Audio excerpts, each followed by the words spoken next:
दोस्तों, आप सबका स्वागत है रिवाइवर ग्रुप की ऑनलाइन एए मीटिंग में। मेरा नाम चंदू है, मैं एक शराबी हूँ। ईश्वर की कृपा और एक के मर्ज से आज के पहले घातक घोट से दूर हूँ। मैं प्रियम्बल पढ़ना चाहता हूँ। Alcoholics Anonymous is a fellowship of people who share their experience, strength, and hope with each other that they may solve their common problems and help others to recover from alcoholism. The only requirement for membership is a desire to stop drinking. There are no dues or fees for AA membership. We are self-supporting through our own contributions. AA is not allied with any sect, denomination, politics, does not wish to engage in any controversy, neither endorses nor opposes any causes. Our primary purpose is to stay sober and help other alcoholics to achieve sobriety. दोस्तों, हमने अपने पिछले meeting में हम step 6 पे चर्चा कर रहे थे लकी जी के साथ, और आज हम वहीं से कंटिन्यू करते हैं स्टेप 6 पे, पेज 67। तो भूषण जी, मैं रीडिंग करता हूँ एक पैरा, उसके बाद you can take over. Some people, of course, may conclude that they are indeed ready to have all such defects taken from them. But even these people, if they construct a list of still milder defects, will be obliged to admit that they prefer to hang on to some of them. Therefore, it seems plain that few of us can quickly or easily become ready to aim at spiritual and moral perfection. We want to settle for only as much perfection as will get us by in life accordingly, of course, to our various and sundry ideas of what will get us by. So the difference between the boys and the men is the difference between striving for a self-determined objective and for the perfect objective which is of God. Over to you, Pushan. Okay, नमस्ते भाइयों, मेरा नाम step 6 पूछन है। पे sorry Bhushan, आप step 6 पे एक बार एक ओवरव्यू भी दे देंगे तो, क्योंकि पिछले हफ्ते हमने रीड किया, तो that would be even more great. Settle. Thanks. तो नमस्ते भाइयों, मेरा नाम पूछन है, मैं शराबी हूँ। भगवान की बड़ी कृपा है और अल्कोहलिक्स एनोनिमस की मदद, आज का दिन शराब के पहले गुट से दूर हूँ दोस्तों, और बड़ा आनंद है जिंदगी में। एंजॉय कर रहा हूँ लाइफ को, बिल्कुल एक एक लम्हा, एक एक मिनट को एंजॉय कर रहा हूँ। और ये जो कार्यक्रम की जो खूबसूरती है, ये जब भी उसको ज्यादा गहराई से हम लोग देखते हैं, ज्यादा करीब से देखते हैं, दो लाइंस में का जो मीनिंग है, वो मीनिंग समझने का, बिल डब्ल्यू क्या वेवलेंथ पे था, वो वेवलेंथ को समझने का प्रयास करते हैं, तो और भी हर टाइम पे कुछ ना कुछ नया सुनने समझने मिलता है। दोस्तों, स्टेप 6 अगर हम देखते हैं हमारा प्रोग्रेशन, स्टेप 1 से लेके स्टेप 6 तक का हमारा प्रोग्रेशन अगर हम लोग देखते हैं, तो बड़ा इंटरेस्टिंग प्रोग्रेशन है। सबसे पहली हमारी शुरुआत होती है जहां पर हमको शराब ने पूरी तरह से चित कर दिया है। हमारी जो भी लड़ाई शराब के साथ में चल रही थी कि शराब में से मिलने वाली खुशी ज्यादा है या शराब में से मिलने वाला तकलीफ ज्यादा है, जब शराब में से मिलने वाली तकलीफ ज्यादा है, शायद मैं जिंदा नहीं बचूंगा, शायद मेरी फैमिली नहीं बचेगी, पैसा नहीं बचेगा, ये पिक्चर जब भी दिखने लगा, वो टाइम पे मैंने शराब के सामने सरेंडर कर दिया। अब शराब के सामने तो सरेंडर कर दिया, लेकिन मुझे रियलाइज हुआ कि ये मैं जो शराबी बन गया, उसके पीछे मेरी अस्त व्यस्तता जो है, वो अस्त व्यस्तता ज्यादा मुझे तकलीफ दे रही है कि मेरा शराबीपन मुझे ज्यादा तकलीफ दे रहा है।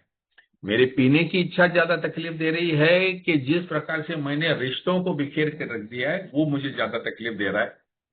तो पहले कदम के ही दूसरे टप्पे में हम चले जाते हैं कि भाई भले शराब ये माध्यम रहा होगा, लेकिन मैंने अपनी जिंदगी अस्त व्यस्त कर ली है, तहस नहस कर ली है अपने रिश्तों को। फिर हम लोग आगे बढ़ते हैं कि अगर मैंने ही अपने ही हाथों से बर्बाद किया है, तो मैं अपने ही हाथों से इसे संवारने की काबिलियत नहीं रखता हूं, तो इसके लिए मुझे बाहरी मदद लेनी पड़ेगी। तो बाहरी मदद वो हो जिसकी मैं सुनूं, जिसकी मैं इज्जत करूं, जिसकी मैं कदर करूं। इसके लिए कोई भी ऐसी उच्च शक्ति जिसके जीवन में रिलीजन का महत्व है, वो अपनी चुनिंदा रिलीजन में से भगवान को चुने। जिसके दिल में रिलीजन का स्थान नहीं है, वो कोई भी उसे जो महत्वपूर्ण लगता है ऐसी कोई भी एक संकल्पना ले ले जिसके सामने वो नतमस्तक हो सके और अपनी इच्छा और जीवन उसके हवाले कर सके, उसके लिए तैयार। तो बिल्डब्ल्यू सिंपल सॉल्यूशन देते कि भाई आपको शायद समझ में नहीं आएगा, बिकॉज हम लोग एग्नोस्टिक है, हम लोगों ने किसी चीज को सही ढंग से समझा ही नहीं। हम लोगों ने रिलीजन को नहीं समझा, ना ईश्वर की संकल्पना को समझा। हमने जरूरत नहीं थी वहां लॉजिक लगाया, जहां फेथ की जरूरत थी वहां लॉजिक लगाया, और जहां लॉजिक की जरूरत थी वहां फेथ लगाया। तो हम लोग का सब मिसप्लेस्ड रिलेशनशिप्स है। तो उन्होंने कहा कि छोड़ो नहीं यार, इतना मगजमारी क्यों पालना है, आसान सी चीज है। ये एए मेंबर्स को ये सहज शक्य हुआ है, तो मैं एए मेंबर्स को ही अपनी उच्च शक्ति मान के चलता हूं, एए के समूह को ही उच्च शक्ति मान के चलता हूं।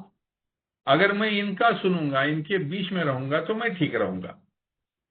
तो मैंने अपने पुराने तौर तरीकों को छोड़ने की अब तैयारी की और एक नई जीवन पद्धति स्वीकारने के लिए अपने मन को खुला किया, और मैं एए में जाकर बैठने लगा। अब बैठने जो लगा, उसके बाद में सवाल आया कि भाई let us try to understand कि तो ऐसे हुआ क्यों। और बिल डब्ल्यू कहते हैं कि आपके इंस्टिंक्ट्स जो है वो इंस्टिंक्ट्स में गड़बड़ी हुई है। यानी कि भगवान ने हर व्यक्ति को प्रजनन की इंस्टिंक्ट दी है, लेकिन हमने उस इंस्टिंक्ट को लेकर हमारी जो वासना है वो हमारे बेकाबू हो गई, और हमने उसके वजह से हम लोगों ने तहस नहस रिश्तों में कर दी। तो अभी मैं अपने मूलभूत समस्याओं की तरफ देखना चाहता हूं कि भाई मैं शराबी बना, दुनिया भर में सब लोग शराब पीते हैं, लेकिन मैं शराबी बना, उसके पीछे कहीं ना कहीं कुछ मेरी मैल एडजस्टमेंट है क्या? कहीं ना कहीं मैं समाज के साथ में मेरा मीनिंगफुल रिलेशनशिप नहीं था क्या? तो मैंने लगभग जो अ, जो ब्रॉड तरीके से हमने अपनी इन्वेंट्री ली कि मेरे जो भी मूल्यांकन होता है, यानी काम क्रोध मद मत्सर, ये सभी जो षड रिपु है हमारे, ये ये सभी हमारे जो दुश्मन है, ये दुश्मनों के मतलब हम बलि चढ़ गए, और ये इनको हमने कैसे अपने आप को बहकने दिया। बिल डब्ल्यू यहां तक बोलता है कि इनको सिन, यानी ये पाप की तरफ भी देखता है। पाप क्यों? क्योंकि एक आम आदमी एक संस्कारों के बल्ले जीता है। माँ बाप ने उनको संस्कार किए होते हैं, गुरुजनों ने, समाज ने संस्कार किए होते हैं, और जब भी हम ये संस्कारों से ढलकर स्वार्थ के लिए जब भी हम कुछ चीजें करते हैं, तो उसका एक निगेटिविटी हमारे बीच में रह जाता है। तो दुखाए हुए लोगों के सामने जाने को हमें डर लगता है, हमारे खिलाफ जो खड़े हो जाते हैं उनके प्रति हमें क्रोध होता है, जो हमारे से आगे निकल गए इनके प्रति हमें ईर्ष्या होती है, और हम बेसिकली इमोशन ड्रिवन हो जाते हैं। हमारे दिमाग में लॉजिक कम और इमोशन ज्यादा चलने लगती है, और हम लोग इमोशनल डिसीजंस लेते हैं। और इमोशनल डिसीजंस लेते से लेते हम या तो लोगों को डोमिनेट करते हैं, कंट्रोल करते हैं, उनको हम चाहे वैसे पूरी दुनिया को घुमाने की कोशिश करने लगते हैं, या तो हमसे कुछ नहीं होगा बोलकर हम पूरी तरह से शरण जाते हैं और कहीं ना कहीं छुप के बैठना चाहते हैं। कोई मुझे नौकरी नहीं करनी, मुझे घर में नहीं रहना, मुझे मेरे से कोई बात मत करो, मुझे लाइट भी पसंद है, मुझे आवाज भी पसंद नहीं है। इस तरह की डिप्रेसिव मनस्थिति में हम लोग चले जाते हैं। तो बिल डब्ल्यू ने अभी तक हमारी कहानी बताई। अब वो कहते हैं कि भाई ये जो तेरे साथ में हुआ है, इसमें से बाहर निकलना है, तो सच्चे दिल के साथ में इनका तुझे किसी अन्य व्यक्ति के साथ और ईश्वर के साथ में इसका लेखा जोखा, इसका जो बात है खुलकर बात करनी होगी। तो राइटिंग का इसलिए बोलते हैं कि when I right I am the first one two read. मैं जब भी लिखता हूं तो मेरा मन, ये सभी जो विचार, जो सैकड़ों हजारों विचार मेरे दिमाग में एक साथ चलते रहते हैं, उनको एक एक श्रृंखला में मैं बाहर लाने का प्रयास करता हूं। अपना ही एनालिसिस हम खुद करना शुरू करते हैं। लेकिन क्यों कि जैसे एक डॉक्टर कितना भी बीमार क्यों ना हो, खुद का ऑपरेशन खुद नहीं करता, दूसरे के पास जाता है, उसी तरह से जब बीमार भी मैं ही हूं और मेरा कॉन्शियंस यानी मेरी सत्सत विवेक बुद्धि के ऊपर हमेशा से स्वार्थ हावी रह चुका है, इसके लिए अभी मेरा भरोसा नहीं है अपनी खुद की सत्सत विवेक बुद्धि पर। इसलिए मैं किसी अन्य व्यक्ति के सत्सत विवेक बुद्धि को पुकारता हूं और मैं किसी अन्य व्यक्ति के साथ में ये मेरा नैतिक लेखा जोखा जो है वो किसी अन्य व्यक्ति के साथ करता हूं। अब ये जो है ये ऑब्जेक्टिव इवैल्यूएशन हो रहा है किसी और की नजर से, और मेरी नजर से मैं अपनी कहानी को एक पिक्चर के रूप में देख रहा हूं।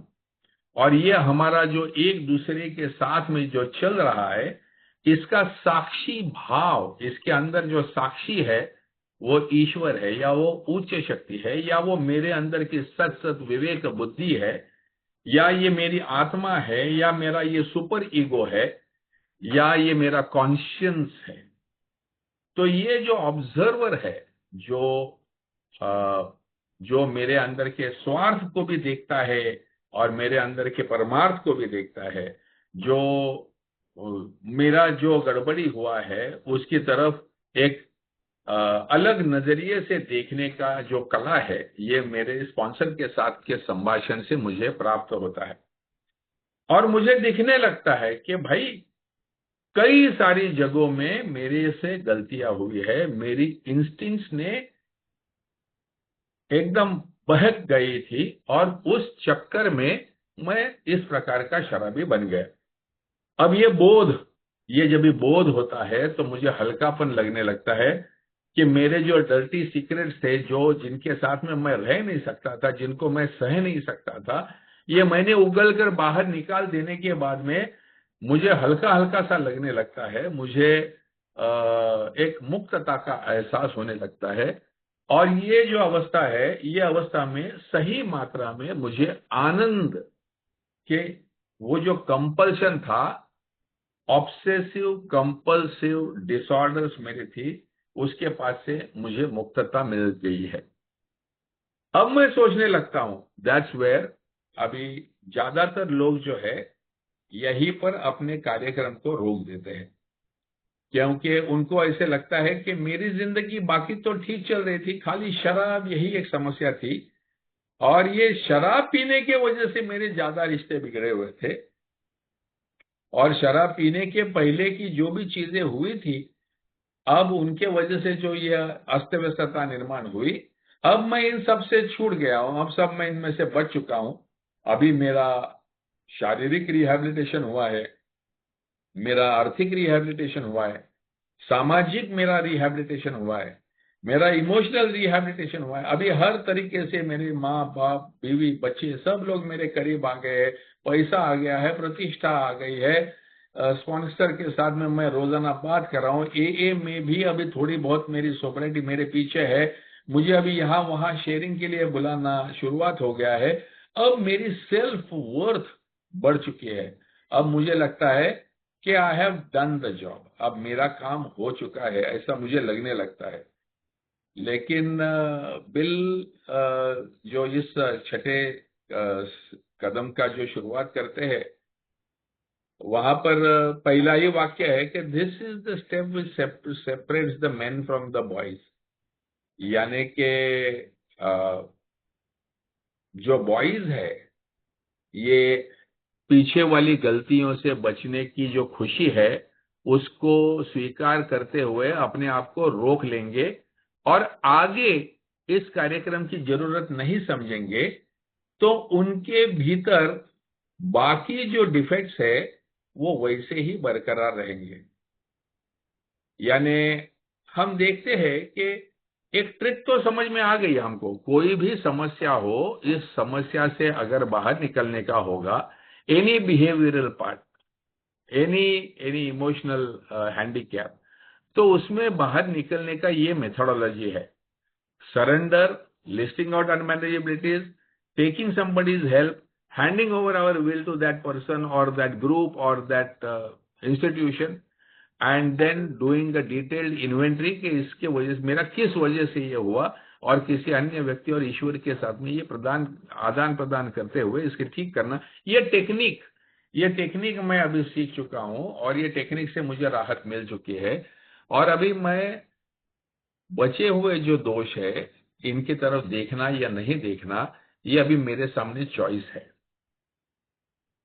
अभी बिल यहां पर एक उल्लेख करता है, growing in the likeness of God as I understand, यानी अगर मुझे परफेक्शन की तरफ जाना है, ईश्वर की मेरे लिए इच्छा क्या है ये अगर मुझे समझना है, तो मुझे क्या सिर्फ मेरे ये शराब और शराब से निर्माण हुए या शराबी बनने से पहले हुए, क्या खाली इन्हीं डिफेक्ट से मुझे बचना है, कि अभी मुझे एक आध्यात्मिक मार्ग पर चलना है?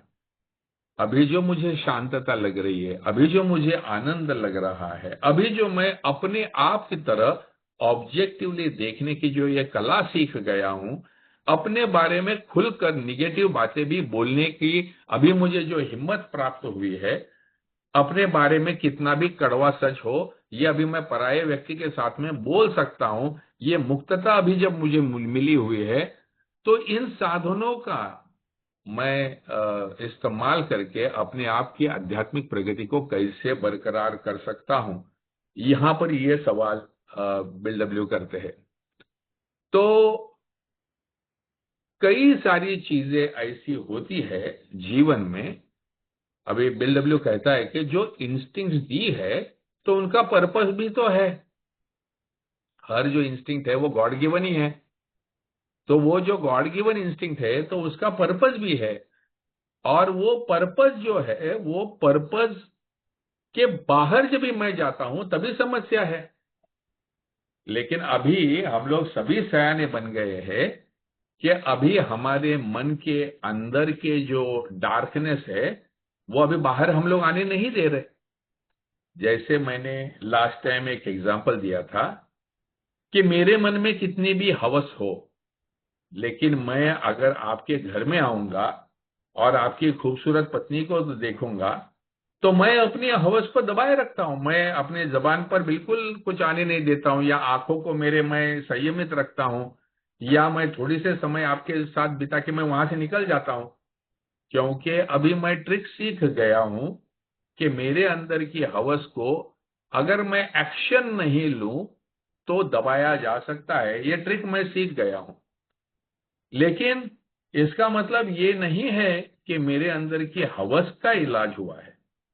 मेरा बिहेवियर मैं रोक सका हूं, लेकिन मेरे अंदर वो जो विचार है वो अभी भी आ रहे हैं। शायद मैं घर जाकर मास्टरबेशन करूं, या शायद मेरे दिमाग में वही इमेजेस बार बार चलते रहे, या शायद मैं अपने पत्नी के साथ में संभोग करते हुए मैं किसी एक्ट्रेस का या किसी ब्लू फिल्म का या किसी पोर्नोग्राफी का या किसी और औरत का चेहरा देखते हुए करूं, और मैं उसका शायद अपने आप को लॉजिकली एक्सप्लेनेशन भी दूं कि भाई बहुत साल से ये हो रहा है, इसमें कुछ एक्साइटमेंट नहीं है, ये करने से एक्चुअली मेरा सेक्स बेटर होता है, और शायद मेरा और मेरे पत्नी का प्यार भी बना रहता है। लेकिन फैक्ट ऑफ द मैटर ये है कि अरे मेरे अंदर का जो झूठा जो सपने देखने वाला व्यक्ति है, तो वो अलग है, मेरे दिखाने के दाग अलग है, और मेरे असली दाग ये अलग है। अब मैं अगर आपके घर पे आऊं और आपका बंगला देखूं, और मैं सिंपल 1 BHK घर में रहता हूं और मेरा दिल जल रहा है, लेकिन मैं आपके यहां पर आकर मैं वो व्यक्त नहीं करूंगा। वहां पर आकर मैं वाह वाह वाह, कितना बड़ा इंटीरियर, कितना बढ़िया बंगलो, कितना बढ़िया पर्दे, कितना बढ़िया घर सजा है, ये मैं आपकी तारीफ तो करके चला जाऊंगा। क्योंकि मेरे सुपर ईगो को, मेरे जो कॉन्शियंस है, मेरी जो सत्सद विवेक बुद्धि है, उसने मेरे अंदर के जेलसी को या ग्रीड को छुपाए तो रखा है। लेकिन वहां से निकलने के बाद में अगर मैं बेचैन हो रहा हूं, अगर मेरे दिल में ये चल रहा है साली इसकी कमी ने किया, ये इतना आगे चला गया, तो अगर मेरे भीतर अशांतता निर्माण हो रही है, या खुन्नस निर्माण हो रही है, या गुस्सा निर्माण हो रही है, या मैं बेचैन हो रहा हूं कि मैं कैसे पीछे रह गया, ये बाकी लोग कैसे आगे चले गए, मेरे से कम जिनकी क्षमता थी ऐसे भी लोग इतनी सारी कमा गए और मैं कैसे पीछे रह गया, ये जब भी फीलिंग आने लगता है तो बेलडब्ल्यू कहता है कि who doesn't like to feel a little bit superior to the others. किसको अच्छा नहीं लगता है? अगर आप मीटिंग में बैठे हुए हो, सेक्रेटरी शेयरिंग के लिए अलग अलग लोगों को बुला रहा है, और जब भी कोई मतलब का मीनिंगफुल शेयरिंग है और सेक्रेटरी आपको नहीं बुलाए, तो आपके मन में ये विचार तो आएगा ना कि यार कभी मेरे को चुनेगा, कभी मेरे को बुलाएगा। और एक्चुअली जब वो जिस दिन बुलाता है तो मैं मना कर देता हूं, क्योंकि मैं तैयार ही नहीं था, क्योंकि मैं ही अपेक्षा नहीं कर रहा था कि कोई मुझे इस विषय पर बोलने के लिए बुलाए। तो मैं डबल प्रॉब्लम में हूं। एक तो मुझे बुलाया नहीं, इसके लिए मुझे परेशानी है, और दूसरा अगर बुलाया तो बुलाने के बाद में क्या बोलने का वो मुझे सूझता नहीं है, उसका मेरा अभ्यास नहीं है, या उसके ऊपर मैंने कभी विचार नहीं किया है, इसकी वजह से मैं परेशान होता हूं। यानी आइदर विच वे मेरे दिलो दिमाग में बेचैनी तो छाई हुई है, मेरे दिमाग में शांतता नहीं है, मेरे ईगो की जो मांगे है वो मांगे अभी भी वैसी ही है। हाँ, मैं इनको अभी किसी भी एक्सट्रीम जाने से रोक रहा हूं। अभी मेरा जीवन अस्त व्यस्त नहीं होने दे रहा है, लेकिन मेरे भीतर की जो शांतता है, ये शांतता भी तो नहीं है। तो बिलडब्ल्यू ये अवस्था को बड़ी सुंदरता से छठे कदम में बड़ी सुंदरता से बताते हैं। और वो कहते हैं, जैसे ये पैराग्राफ में हमने पढ़ा कि मैंने अपने लिए रखा हुआ स्पिरिचुअल ऑब्जेक्टिव और ईश्वर ने मेरे लिए रखा हुआ जो स्पिरिचुअल ऑब्जेक्टिव है, उसके बीच में बहुत सारी गैप है। मेरा स्पिरिचुअल ऑब्जेक्टिव ये बोलता है कि भूषण, तेरे मन के अंदर के जो ये सीक्रेट्स है, ये जब तक तेरे बीवी को पता नहीं चलते हैं और सब कुछ ठीक से चल रहा है, उतना मेरे लिए काफी है। लेकिन ऑकेजनली थोड़े बहुत सपने किसी औरत के देखने, या किसी औरत को डेट करे, या थोड़ा सा माइल्ड फ्लर्टिंग करे, उससे मुझे जरा यंग लगता है, मुझे एक्साइटिंग लगता है। ये जो मैंने मेरे लिए परमिसिबल लिमिट बनाई है। लेकिन क्या ईश्वर की मेरे लिए इच्छा है? अरे यार, अगर तू इस आध्यात्मिक मार्ग पर चल पड़ा है, तो तू अभी भी तेरे शरीर के ये छोटे मोटे खेलों में ही व्यस्त रहने वाला है क्या? अभी भी वासनाओं में ही फंसा रहने वाला है क्या? अभी भी अपनी इंस्टिंक्ट्स का ही गुलाम होकर रहने वाला है, या इनमें से भी बाहर निकलने की क्षमता तेरे में है? बीडब्ल्यू कहते हैं कि मैं नहीं जानता कि तुम कहां और किस हद तक जा पाओगे, लेकिन ये मत बोलो कि मैं जाना नहीं चाहता हूं। ये मत बोलो कि मेरा ऑब्जेक्टिव इसके आगे है नहीं। देखो दोस्तों, इसके पीछे एक बड़ा खूबसूरत प्रिंसिपल भी है। मैं वो कहानी बताना चाहता हूं। मैं जब भी नया नया सदस्य था, तो हमारे फ्रैंक वी करके हमारे बड़े पुराने सदस्य थे, उन्होंने मुझे ये कहानी बताई थी। ये ऋग्वेद में से कहानी थी। तो ऋग्वेद की जो शुरुआत है, उसकी पहली कथा ही वो बताते हैं कि मुक्तता के बारे में बात कर रहे थे। और वो बोल रहे थे कि एक पेड़ है, वो पेड़ पे दो डालियां हैं, और वो दोनों डालियों पे दो पंछी बैठे हुए हैं। एक पंछी जो एक डाल पे बैठा हुआ है, वो एक फल खा रहा है, और बड़ा मीठा फल है, और वो फल खाने में पूरी तरह से व्यस्त हो चुका है। वो इतना व्यस्त हो चुका है कि उसी डाली पर से एक सांप उसकी तरफ आगे बढ़ रहा है, उसका ध्यान भी नहीं है उस सांप की तरफ, और वो पूरी तरह से वो फल में फंसा हुआ है। और दूसरी डाली पे एक पंछी बैठा हुआ है जो ये फल खाने वाले पंछी को देख रहा है। उसे सब कुछ दिख रहा है, उसको वो पंछी भी दिख रहा है, उसका फल भी दिख रहा है, उसकी तरफ बढ़ने वाला सांप भी दिख रहा है। और वो कहते हैं कि जो फल खा रहा है या फल में फंसा पड़ा हुआ है वो कर्ता भाव में है, और जो देख रहा है वो दूसरे पंछी को अपने आप को खतरे में डालने, वो फल के चक्कर में खुद को खतरे में डालते जो देख रहा है, वो पंछी को वो कहते हैं साक्षी भाव है।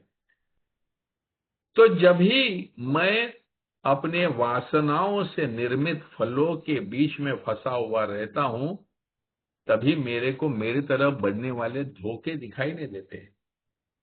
तो मेरे को ऐसे लगता है वो मैं दुनिया का पहला ऐसा मर्द हूं जिसका एक्स्ट्रा मैरिटल अफेयर जो है वो पड़ जाएगा, कोई किसी को समझ में नहीं आएगा। मैंने लगाया हुआ मटका है वो उसका नंबर 100% आएगा। मैंने लगाए हुए शेयर मार्केट में जो कॉल है वो हमेशा मेरे को रिटर्न देंगे। सबसे सयाना मैं हमेशा ये सोच के चलता हूं कि मेरा फल सबसे मीठा है और इसको पूरी तरह पूरे रस के साथ में एंजॉय करना, यही जीवन का सही आनंद है। लेकिन ये आनंद लेते लेते मेरा होश नहीं है कि मैं हूं कहां, मेरे आसपास क्या हो रहा है, लोग मेरी तरफ क्या देखकर क्या सोच रहे, मेरे तरफ कौन से संकट बढ़ रहे, कौन से चोर उचक्के गुंडे, कौन कौन से लोग मेरी तरफ बढ़ रहे हैं, कौन कौन से लोगों को मेरे इस प्रकार के बिहेवियर की वजह से मेरे प्रति खुन्नस आ रही है या घृणा आ रही है, इसके बारे में मुझे बिल्कुल अवेयरनेस रहता नहीं है, क्योंकि मैं पूरी तरह से वो फल में खो गया हूं। उसकी जो फिजिकलिटी है वो फिजिकलिटी में खो गया। लेकिन जब भी छठे कदम में बिल आपको बोलता है कि ये कर्ता भाव से निकलो भाई, separate the man from the boys, अपने आप को अलग निकालो, अब तुम मैच्योर हो, अभी तुम्हें समझ में आ गया है कि तुम्हारे भीतरी दोषों के वजह से ही ये सब तहलका मचा हुआ था। तो ये भीतरी दोषों से मुक्त होना, यही आध्यात्मिकता का जर्नी है। और अगर पूरी तरह से मुक्तता की तरफ बढ़ोगे आगे, तो ही शांतता प्राप्त करोगे, तो ही साक्षी भाव प्राप्त करोगे। तो बिल डब्ल्यू ये भी कहते हैं, इसका मतलब ये नहीं कि 100% 100% आप मुक्त हो जाएंगे। ऐसा नहीं है कि आपके अंदर वासना नहीं होगी, लेकिन वो कहते हैं कि वो तकलीफ नहीं देगी। वासना होगी भी, लेकिन वो तुमको बहकने नहीं देगी।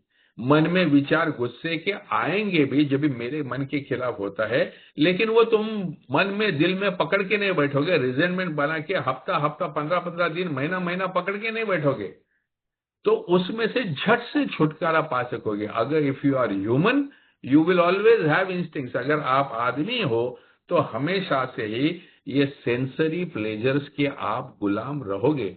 लेकिन ये गुलामी आप सिर्फ अवेयरनेस से इसके ऊपर का जो डिपेंडेंस है वो कम कर सकते हो। तो बिल डब्ल्यू कहते हैं कि वो जो निर्णय है वो निर्णय आपको लेना है। ये जो ग्रेटिफिकेशन, सेल्फ ग्रेटिफिकेशन जो है, अभी भी खुद ही के ऊपर का प्यार, सभी स्वार्थ, मुझे पैसा चाहिए, मुझे घूमना है, मुझे औरत चाहिए, मुझे सब कुछ चाहिए, ये जो है ये भले मैंने कंसील किया है, मैनेजेबल किया है, लेकिन अभी भी मेरे अंदर के ये जो फलों की वजह से मेरे अंदर जो बेचैनी है, मेरा जो कर्ता भाव है, वो कर्ता भाव न मुझे सुख देगा न मुझे शांतता देगा। और ये वासनाओं में से पूर्ति होने वाला जो भी सुख है वो थोड़े समय के लिए सुख देगा भी, लेकिन जैसे वो निकल जाएगा वैसे वापिस आपको वो प्यास निर्माण हो जाएगी। तो पराई एक औरत के पास मैं जाऊंगा और मैं सोचूंगा कि उसके पास से मुझे खुशी मिल रही, तो नहीं, एक से मेरा मन नहीं भरेगा, मुझे दूसरी लगेगी, मुझे तीसरी लगेगी, मुझे चौथी लगेगा। जब तक खड्डा नहीं होता, क्राइसिस नहीं होता, तब तक मैं उसी मार्ग पर चलते रहूंगा और मैं अपने आध्यात्मिक मार्ग पर से पूरी तरह से ढल जाऊंगा।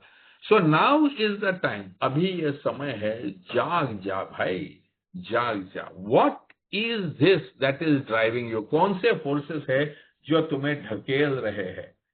तो इज इट एक्सटर्नल इंस्टिंक्टिव, कि तुम्हारी आध्यात्मिकता का जो ऑब्जेक्टिव है वो तुमको खींच रहा है, कौन सा है? तो इसको जानो, इसको पहचानो, अपने अंदर के कर्ता भाव को अपने अंदर के साक्षी भाव से निकालो। और हर चीज में ऑब्जेक्टिवली खुद ही की तरफ देखना सीखो।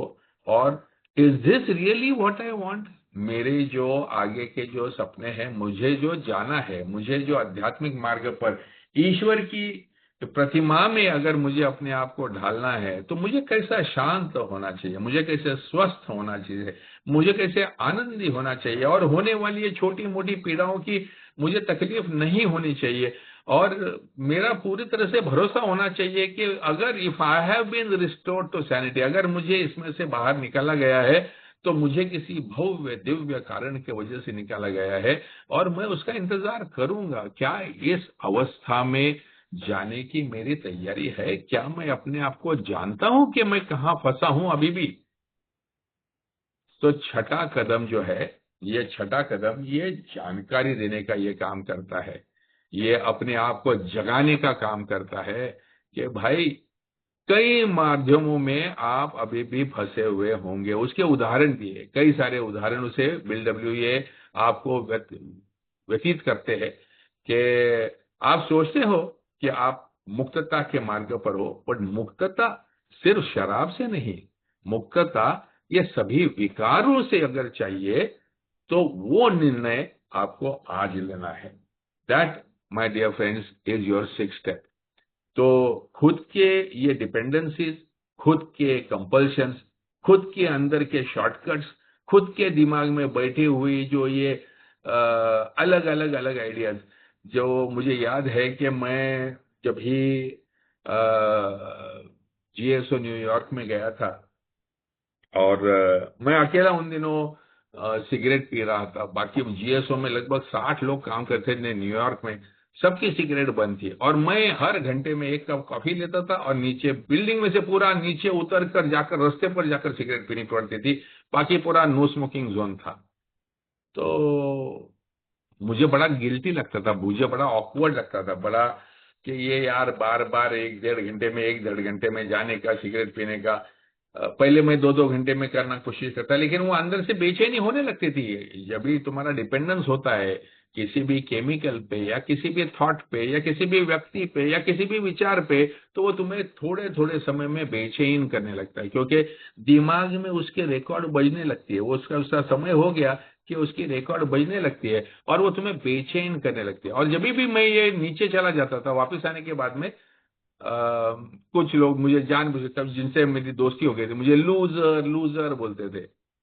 तो ग्रेग एम थे जनरल मैनेजर, तो मैंने उनको बोला यार मेरी कभी छूटेगी?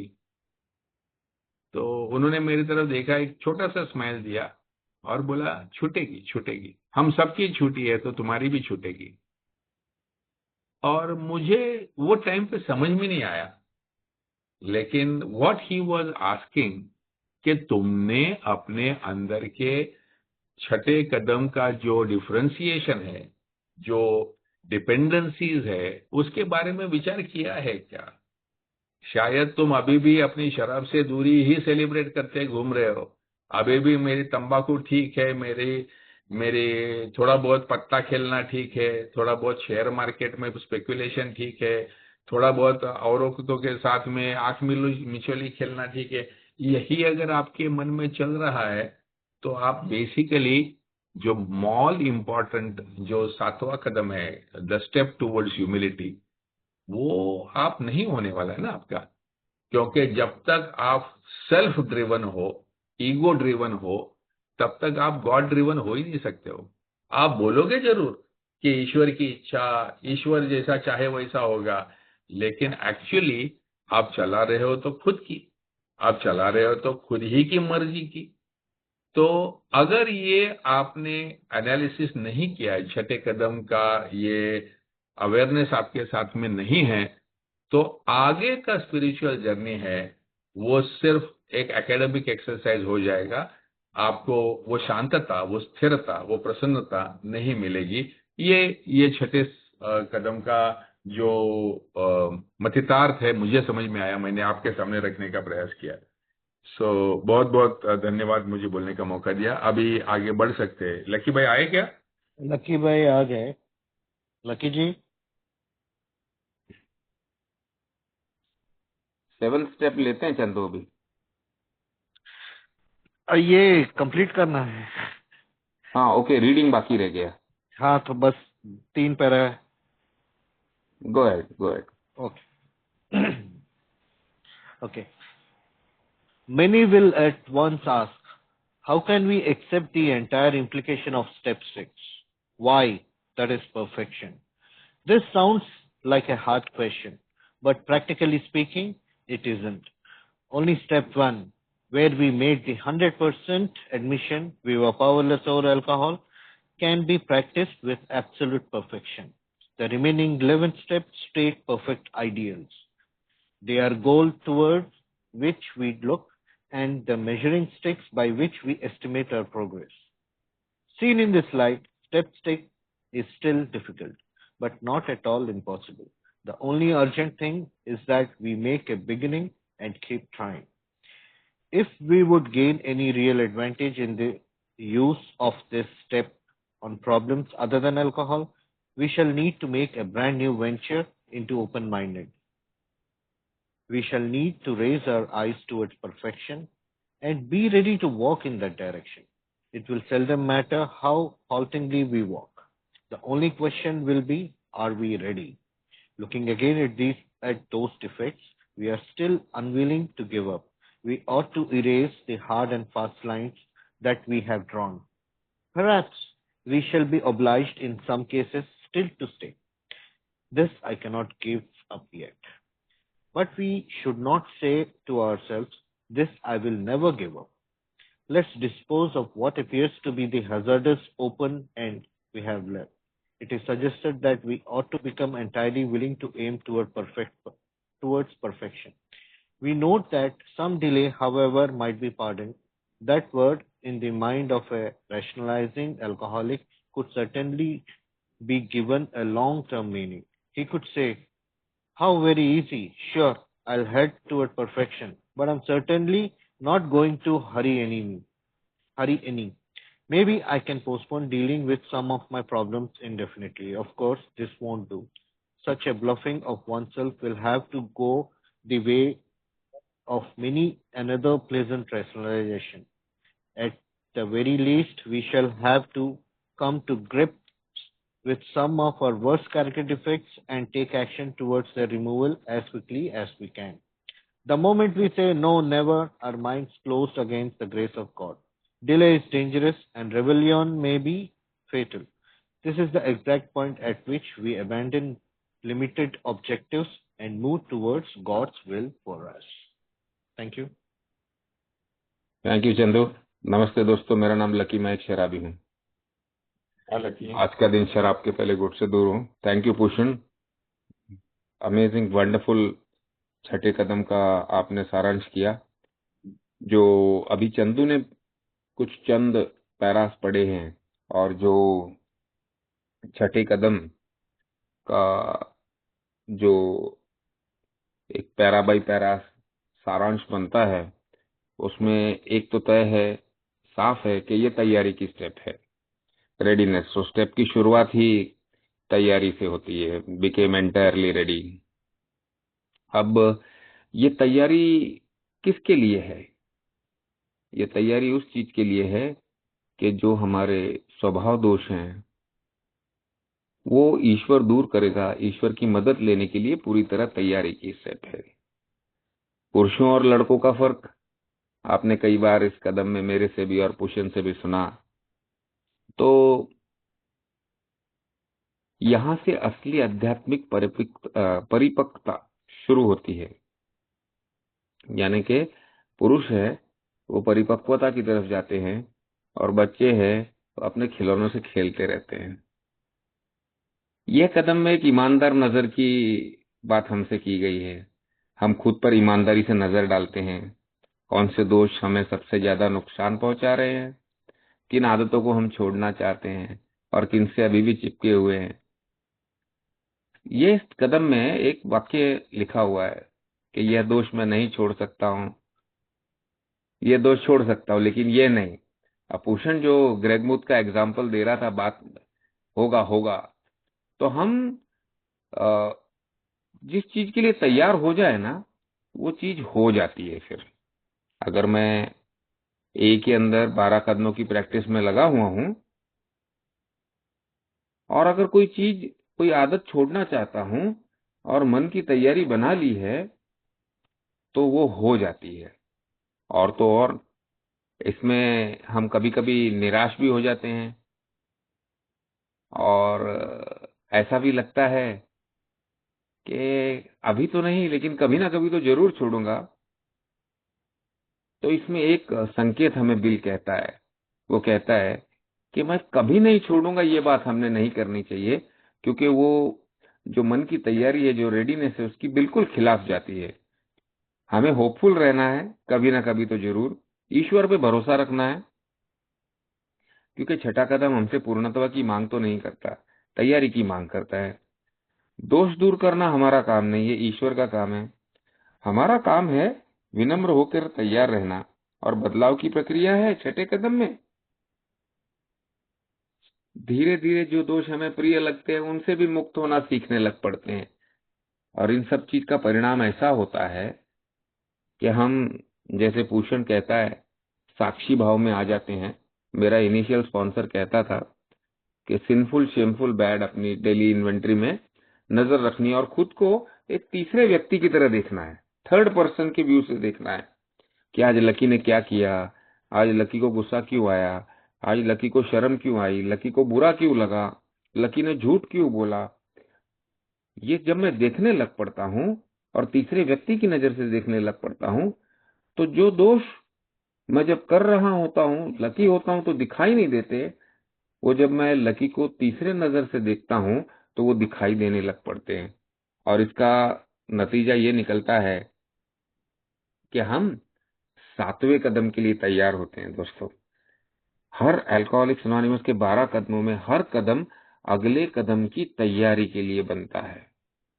अगले कदम के लिए लगने वाला मेरा दृष्टिकोण तैयार करता है, और अगले कदम में आने वाली रुकावटें वो पहले वाले कदम में मुझे आगाह करके दूर करने की बात करते हैं।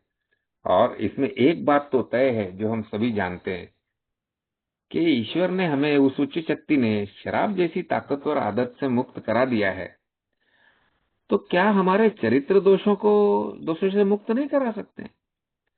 जिस प्रकार मैं शराब से मुक्त होने के लिए, अल्कोहल से मुक्त होने के लिए तैयार हुआ, डिजायर टू स्टॉप ड्रिंकिंग हम कहते हैं ना, उसी प्रकार मेरी अगर इच्छा होगी, ये देखते हुए कि गुस्सा, शायद मेरे को ऐसा लगता है कि गुस्सा पूरी तरह से छोड़ दूंगा तो लोग तो मुझे रौंद देंगे, मैं तो ये कभी नहीं छोड़ूंगा, इतनी हेकड़ी तो बनाए रखनी चाहिए, इतना हट तो बनाए रखना चाहिए, तो लोग गिनती में नहीं लेंगे।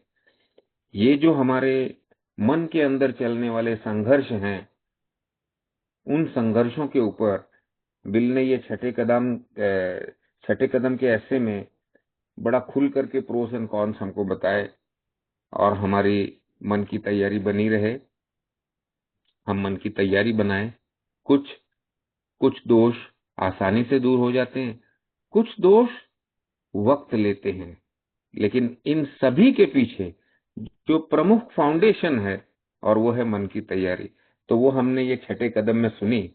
अभी हम सातवें कदम की तरफ चलते हैं। तो Chandu, please start reading 7th। जो लोग छठे कदम को ज्यादा गंभीरता से, ज्यादा डिटेल में लेना चाहते हैं, तो कई सारे इंटरनेट के ऊपर आपको साधन मिलेंगे। डिफेक्ट्स ऑफ कैरेक्टर अगर डालोगे तो 60-70 अलग अलग अलग टाइप के डिफेक्ट्स ऑफ कैरेक्टर्स की लिस्ट आपको मिलेगी। तो उनमें से अभी भी अपने अंदर कौन से है और उसकी मात्रा कितनी है, ये एक आप खुद ही का एक एनालिसिस आप कर सकते हो। क्योंकि अगर मैं ऐसे पूछूंगा कि अभी कौन से डिफेक्ट्स आपके अंदर है, तो शायद 3 या 4 ही आपको याद आएंगे। लेकिन अगर वो लिस्ट ऑफ डिफेक्ट्स अगर आप देखोगे तो आपको दिखाई देगा कि 60-70 मैल एडजस्टमेंट्स आपके अंदर है। अभी तक जीवन अस्त व्यस्त नहीं किया होगा उसने, लेकिन वो है। और जब भी वो आती है सामने तो हम उसके बारे में ऑटोमेटिकली विचार करने लगते हैं। तो इस विषय को और भी डिटेल में करने के लिए I would definitely recommend that. Okay, तो मैं स्टेप 7 शुरू करता हूँ।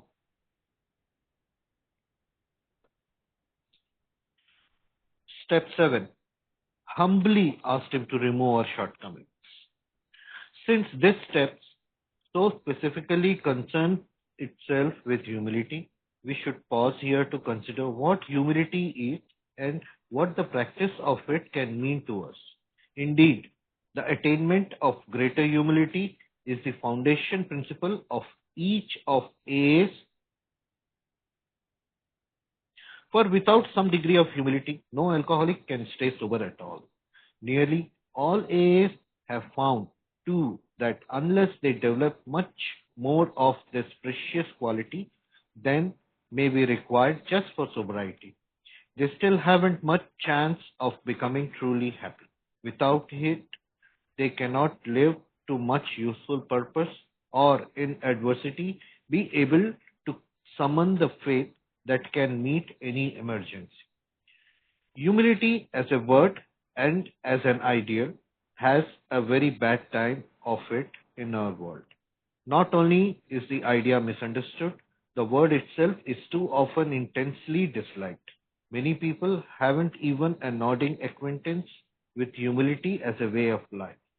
Much of the everyday talk we hear and a great deal of what we read highlights man's pride in his own achievements. With great intelligence, men of science have been forcing nature to disclose her secrets. The immense resources now being harnessed promise such a quantity of material blessings that many have come to believe that a man made millennium lies just ahead. Poverty will disappear, and there will be such abundance that everybody can have all the security and personal satisfactions he desires. The theory seems to be that once everybody primary instincts are satisfied, there won't be much left to quarrel about. The world will then turn happy and be free to concentrate on culture and character. Solely by their own intelligence and labor, men will have shaped their own destiny. Thank you. Yes, Lucky.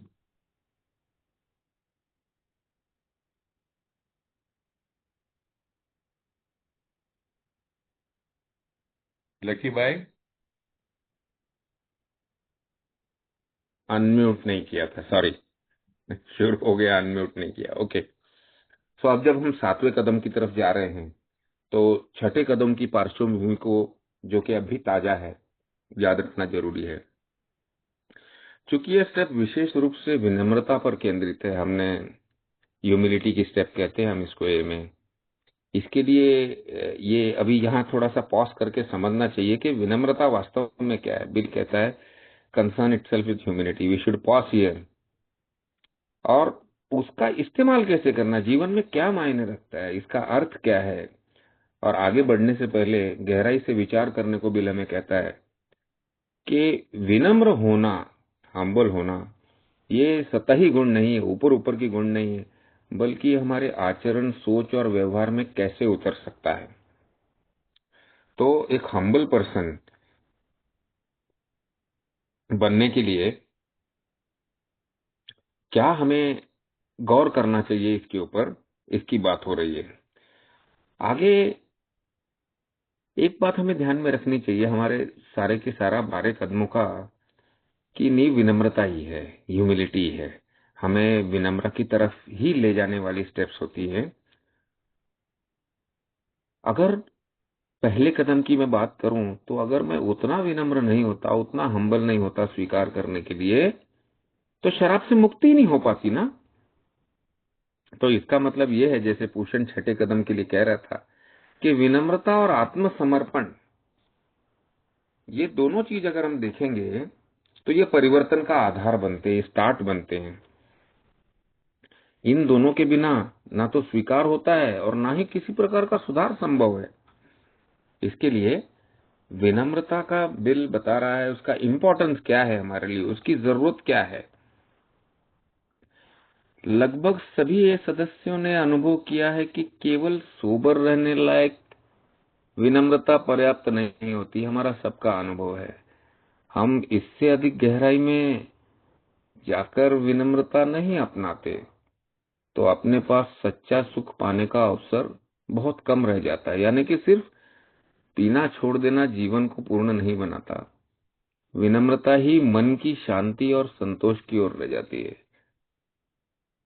क्योंकि इसमें जब भी हम कई बार सुनते हैं कि happy, Joyce and free, तो ये हैप्पीनेस यहां से आता है। बिल कहता है they still haven't much chance of becoming truly happy.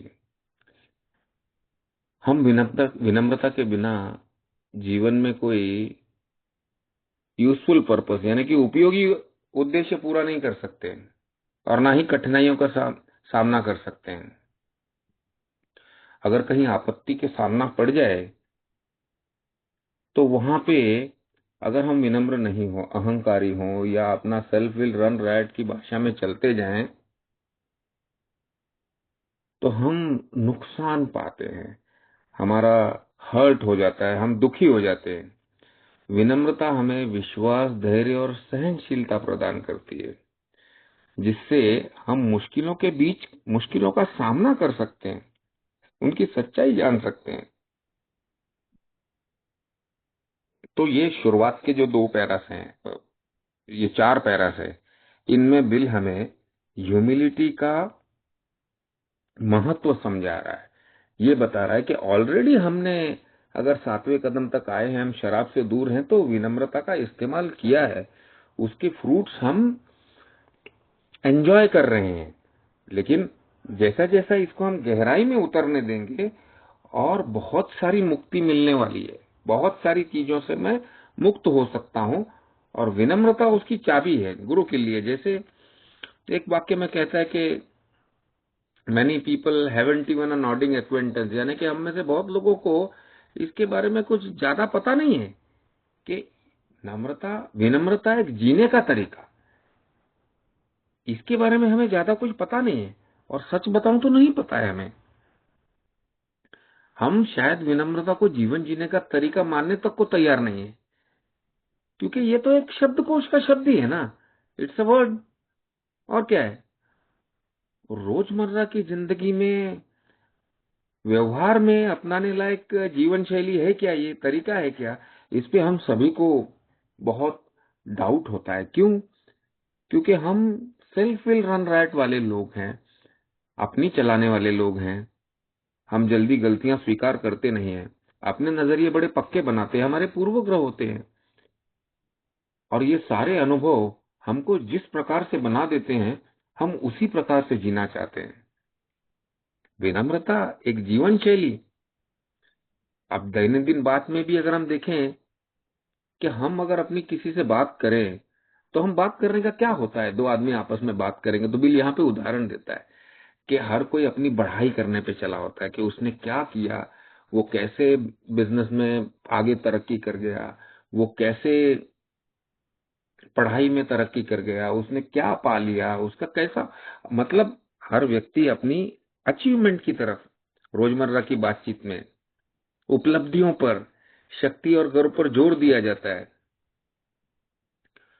ऐसा बोलने वाले लोग स्वाभिमान और अहंकार की बात करते हैं ना, जबकि विनम्रता ऐसी चीजों को, ऐसी बातों को महत्वहीन बना देती है। अब देखिए, विनम्रता एक जीवन शैली है, तो उसमें अगर किसी से बात करनी है तो वो बात में मैं अपनी बढ़ाई या अपनी उपलब्धियों को सबसे पहले सामने न रखूं, ऐसा मेरे को कॉन्वर्जेशन ही तैयारी समझ में नहीं आता है। इसीलिए बोलते हैं ना, we don't even have a nodding acquaintance with humility as a way of life. Bill ये पहले 4 पैराग्राफ में हमें ये समझाने की कोशिश कर रहा है, इस बात का खुलासा कर रहा है कि विनम्रता एक शब्द नहीं है। विनम्रता का हम इस्तेमाल कर चुके हैं, जिसकी वजह से हम शराब से दूर रहने को तैयार हुए, हमने हार मानी है, विनम्रता पूर्वक मानी है। इसके लिए हम कार्यक्रम पे जुड़े हुए हैं। और लास्ट में, आखिरी के पैरा में वो एक उदाहरण देता है कि बुद्धिमत्ता के बल के ऊपर इंसान ने प्रकृति के कई रहस्य खोले हैं। हमने देखा जाएगा तो कितने रहस्य जो पिछले, मैं समझता हूँ 100 सालों में या उससे भी ज्यादा, जैसे जैसे साल बीतते जा रहे हैं कितने रहस्य खुल रहे हैं। हमने ऐसे ऐसे यान बना लिए जो कितनी दूर पृथ्वी से जाकर के क्या क्या ढूंढ रहे हैं, क्या क्या समझ में आ रहा है, आकाश में क्या क्या छोड़ चुके हम, पानी की गहराइयों में जाकर के हम क्या जान चुके हैं। हम पृथ्वी के रहस्य, हम मौसम को सटीकता से बता सकें कि दोपहर को 2 से 4 के बीच में बरसात पड़ेगी। यानी कि बिल ये उदाहरण क्यों दे रहा है? बिल ये उदाहरण दे रहा है कि इंसान अपनी बुद्धिमत्ता पे इतना विश्वास रखता है और उसी बुद्धिमत्ता से हम ऐसा सोच रहे थे कि स्वयं निर्मित स्वर्ण युग बना लेंगे, यानी कि विज्ञान और तकनीक से सब समस्याओं का हल हो जाएगा और जीवन केवल आराम और सुख से भर जाएगा। ये बिल उदाहरण दे रहा है। और ऐसे में गरीबी दूर हो जाएगी, खाने का इतना भंडार होगा कि किसी को असुरक्षित महसूस नहीं होगा, व्यक्तिगत इच्छाएं पूरी हो जाएंगी। अब ये एक थियरी है। थियरी ये था कि अगर सबकी उपजत प्रवृत्ति यानी कि प्राइमरी इंस्टिंक्ट्स अगर सेटिस्फाई हो जाती है तो लड़ने के लिए कुछ बनेगा नहीं ना, झगड़े के लिए कुछ बचेगा नहीं। तो दुनिया तो फिर एक स्वर्ग की तरह हो जाएगी, सुखी हो जाएगी। और जब दुनिया सुखी हो जाएगी और इंसान को ये व्यवहार के झमेले में पड़ने की जरूरत नहीं पड़ेगी, यानी कि भोजन, सुरक्षा, सुख सुविधा, तो लड़ाई झगड़े तो कम हो ही जाएंगे। तो इंसान चरित्र निर्माण पर ध्यान दे पाएंगे। ये विचार बिल हमारे सामने रखता है तो कितना आकर्षक लगता है। लेकिन ये विचार अधूरा है, बिल कहता है, क्योंकि केवल भौतिक आवश्यकताएं पूरी होने से मनुष्य की आध्यात्मिक प्यास और विनम्रता की जरूरत समाप्त नहीं होती। तो ये एक बड़ा गहरा बिल ने ऐसा उदाहरण दिया है कि हम समझते हैं कि भाई हम तो अधूरे, हमें बहुत कुछ पाना है और वो पाने के चक्कर में थोड़ा सा तो जोश चाहिए, थोड़ा सा तो अग्रेशन चाहिए। विनम्रता को जीवन शैली बना लूं तो क्या मैं उन चीजों को पा पाऊंगा? ये प्रश्न चिन्ह अगर हमारे मन में आता है तो बिल ये कहता है कि अगर जीवन की आवश्यकताएं पूरी भी हो जाए ना, भौतिक आवश्यकताएं, तो भी आध्यात्मिक प्यास और विनम्रता की जरूरत समाप्त नहीं होगी। तो ये जानते हुए कि विनम्रता का महत्व आने वाली जिंदगी में कितना महत्वपूर्ण है, बिल ने पहले 4 पैरास में हमको एक छोटा सा उदाहरण, हमारे खुद के उदाहरण और एक इलाबोरेशन के द्वारा हमको ये समझाया है। कुशन सही है। एक्चुअली बिल ने यहाँ पर एक सेंटेंस में सॉल्यूशन दिया है। वो जो छठे कदम का जो जो स्ट्रगल विद सेल्फ हमने बात की कि अलग अलग इच्छाएं, अलग अलग विकार, अलग अलग डिफेक्ट्स जो मुझे पसंद है, मैं अभी भी I am indulging my self, यानी खुद ही को प्लेजर करने का ही मैं प्रयास कर रहा हूँ। मुझे अच्छे से अच्छे कपड़े चाहिए, मुझे दुनिया भर में घूमना है, मुझे अच्छी से अच्छी औरतें चाहिए, मुझे ढेर सारा पैसा चाहिए, मुझे मुझे मुझे मुझे मुझे मुझे मुझे ये जो सेल्फ ग्रेटिफिकेशन की ये जो न बुझने वाली जो प्यास है, इसमें से अगर छूटना है और आध्यात्मिकता का जो जर्नी है वो कमेंस करना है, तो उसका पहला कदम है सेल्फलेसनेस यानी ह्यूमिलिटी। जब तक खुद ही को मैं कम करने को नहीं सकूं, अगर खुद की इच्छाओं को कम, खुद की सेल्फ इमेज को कम, खुद को जो मैं मतलब जिंदगी भर मैं लोगों के सामने कुछ अलग हूं ये बताने का ही प्रयास करते रहता हूं, मेरे गुण, मेरा शिक्षण, मेरा मेरा स्किल, मेरा प्रोफेशनल एक्सीलेंस, मेरे प्रमोशंस, मेरा पैसा, ये मैं हमेशा एक इमेज दुनिया के सामने बड़ा दिखाने का कोशिश करते रहता हूं, क्योंकि दुनिया की नजरों में सक्सेसफुल वो आदमी है जो सर्व संपन्न है, दुनिया की सभी सुविधाओं से जो भरपूर है, वो आदमी विनर है, ये दुनिया की नजरों में है। तो वो दुनिया की नजरों में विनर दिखाने के हेतु मैं ये सब छोटे छोटे छोटे ढेर सारे खिलौने इकट्ठा कर लेता हूं और अपनी इंस्टिंक्ट्स को इस्तेमाल करते हुए, my desire is most important, you live only once, एक ही दफा जीना है, हर अनुभव ले ही ले, कल का क्या करना वगैरह वगैरह, ये जो थॉट प्रोसेस है, जो इंटेलिजेंस लॉजिक ड्रिवन जो थॉट प्रोसेस है, ये प्रोसेस विकारों को जन्म देती है और अस्वस्थता को, अशांतता को जन्म देती है।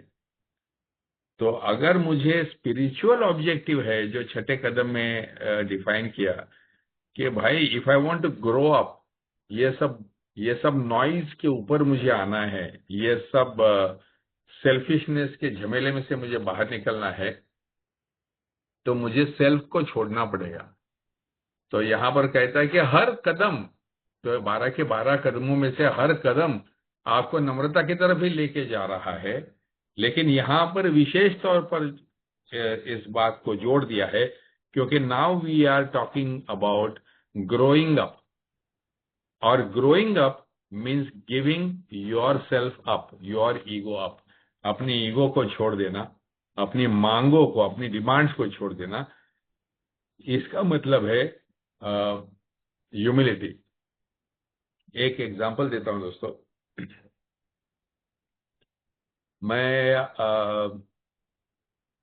जब AA में आया तो बड़े पतले धागे से मेरा जॉब टिका हुआ था, और पहले कभी कुछ अच्छा काम किया था इसके लिए मुझे जॉब पे से निकाला नहीं गया था, लेकिन रिहैब वगैरह करके आया था और सबको पता चल गया था मेरी शराबियत हद से बाहर जाने का, तो मेरी इज्जत चली गई थी। मतलब मेरे हाथ से कोई भी इम्पोर्टेंट काम मेरे को नहीं दे रहे थे, मैं सिर्फ बैठा रहता था, और ये मेरे ईगो को समझ में आने वाली बात नहीं थी। मैं हमेशा स्पॉन्सर को बोलता था कि यहाँ बैठे बैठे मैं पी जाऊंगा, क्योंकि हर एक जन की जो मेरी तरफ देखने की निगाह है उसमें या तो करुणा है या तो मजाक है।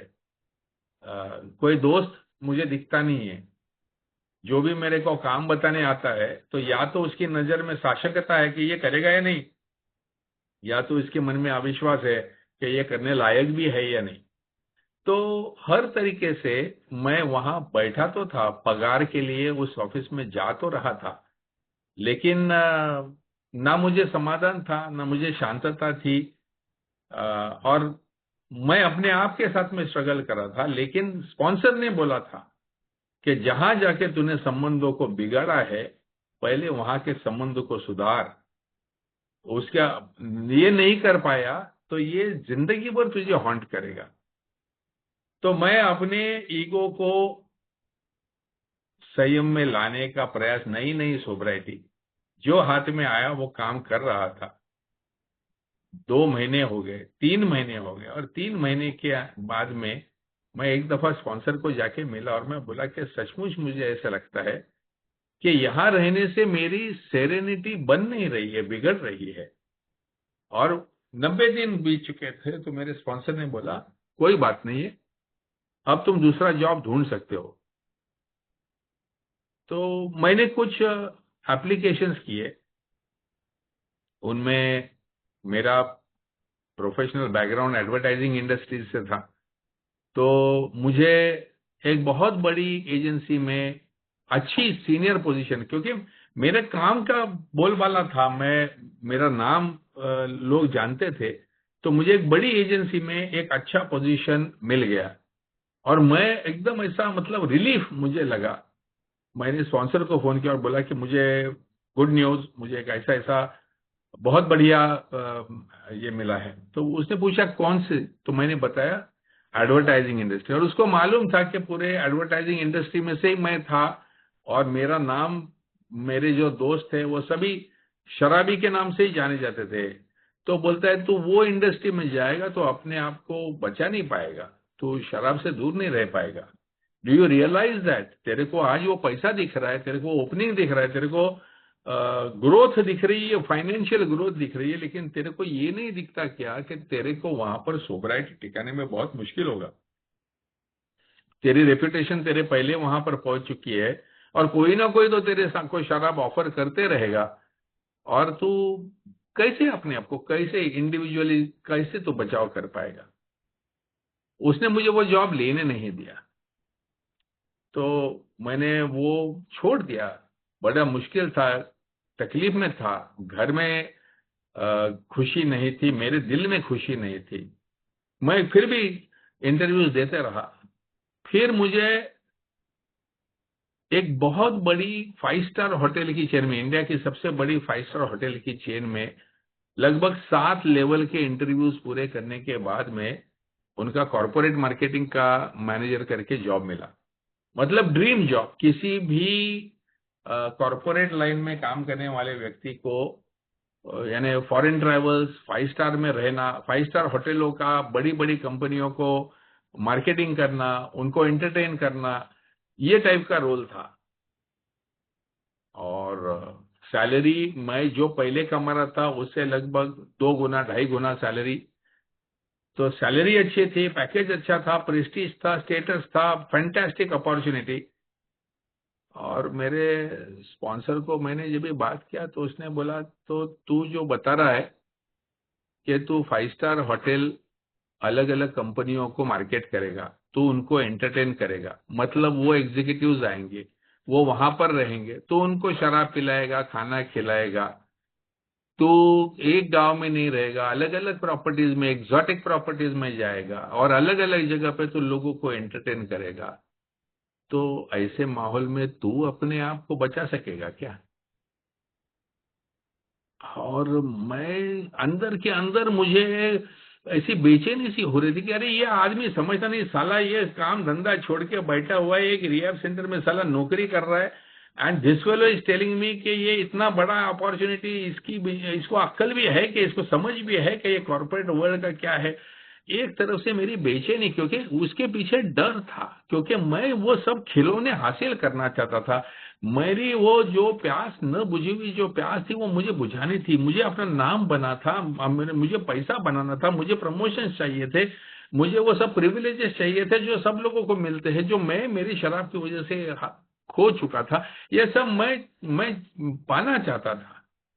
और ये बाकी इसको कुछ लेना देना नहीं है, कौन सा ब्रांड, कौन सा होटल चेन, कौन सा जॉब, उसका एक ही फंडा, तू तेरी सोबराइटी को कैसे टिका सकेगा।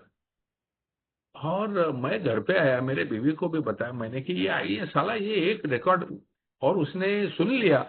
बोलता है, आई अंडरस्टैंड योर फ्रस्ट्रेशन, लेकिन तू बता सचमुच, इफ यू आर ट्रैवलिंग, तो अगर इतना अलग अलग जगह पे घूमेगा और ये सब लोगों को एंटरटेन करेगा, वो लोग पीते बैठेंगे तो तू क्या उनका मुंह ताकते बैठेगा वहां पर? तू कहां तक तेरी सोबराइटी बचा सकेगा? और दोस्तों, मैं I listen to that, and मैंने वो जॉब मना कर दिया। और एक थकी हुई कंपनी जो एकदम लॉकआउट में, दत्ता सामंत की यूनियनों ने बंद की हुई कंपनी थी, वो ओनर ने खुद का बंगला बेचकर वो कंपनी को दोबारा चालू किया था। ऐसे कंपनी में मुझे मार्केटिंग मैनेजर का काम मिला, और मेरा स्पॉन्सर बोला, हाँ ये तेरे लिए सही है। मैं बोला, ये कैसे सही है? अगले महीने का पगार मिलेगा कि नहीं मेरे को मालूम नहीं। बोलता है, नहीं, बोलता है, ये जो डूबी हुई कंपनी है ना, उसको संवारने के चक्कर में तू जो एफर्ट डालेगा, जो भागा दौड़ी करेगा, तू यहाँ जाएगा वहां जाएगा, बहुत एफर्ट डालेगा, बहुत मेहनत करेगा, उस चक्कर में तेरे को तेरे शराब की याद भी नहीं आएगी, तेरे को तेरे खुद की याद नहीं आएगी, तेरे घर की याद नहीं आएगी। This is the place where you will be able to forget yourself. दोस्तों, मुझे वो टाइम पे वो समझ में नहीं आया, लेकिन अगले 1 साल मैं तन मन धन लगाकर वो कंपनी को जिंदा रखने का प्रयास कर रहा था, सिर्फ इसलिए ताकि मेरा जॉब चलता रहे, मैं कुछ जो करके दिखा सकूं। मेरे को जो लॉस्ट कॉन्फिडेंस था, मुझे वो कॉन्फिडेंस गेन करना था, मुझे अपनी एक पोजीशन बनानी थी, मुझे, और ये सब करने के लिए मैं अपने आप को भूल कर वो काम में लग गया, और वो कंपनी को मैं वहां से बाहर निकाल पाया। लेकिन ये जब भी हुआ, और जब भी मुझे एक्चुअली सब कुछ वो कंपनी जब अच्छी चलने लगी तो मेरे घर में सब मेरे को सभी प्रिविलेजेस मिलने लगे, तो मेरे अंदर से आवाज आने लगी कि भूषण के तू ये अगर इसके लिए कर सकता है, तू अगर इतना कर सकता है तो तू खुद के लिए क्यों नहीं कर सकता। और जब भी ये मैं सवाल लेकर, मेरी बीवी बोलती अरे जरा अभी जरा सुख शांति समाधान घर में है, तेरे को क्या ये कीड़े काटते हैं क्या, तेरे को शांतता से बैठा नहीं जाता क्या। और हम दोनों वापस स्पॉन्सर के पास गए और वो बोला तुझे ये किस लिए करना है, पैसा कमाने के लिए। आई सेड मैं ना नहीं बोलूंगा, मुझे पैसा तो कमाना है, but that's not my primary objective. तो बोलता क्या तेरे को नाम कमाना है। बोलता मेरे को तो नाम तो मिला ही था ना, मैं ये इतना डूबा हुआ कंपनी ऊपर लाया तो नाम तो मिला ही था, तो नाम कमाने के लिए नहीं है। तो फिर तेरे को ये किस लिए करना है, why do you want to do your own. तो मैं अनाहुत बोल के गया बिकॉज आई कैन, क्योंकि ये मैं कर सकता हूं, मुझे मालूम है कि ये मैं कर सकता हूं, तो मैं क्यों नहीं करूं। और वो शांत बैठ गया और मेरे बीवी को बोला इसको करने दे। बोलता है नॉर्मली सब कुछ घला के आए हुए बेवड़े में सबसे ज्यादा इनसिक्योरिटी रहती है, वो फाइनेंशियल इनसिक्योरिटी है।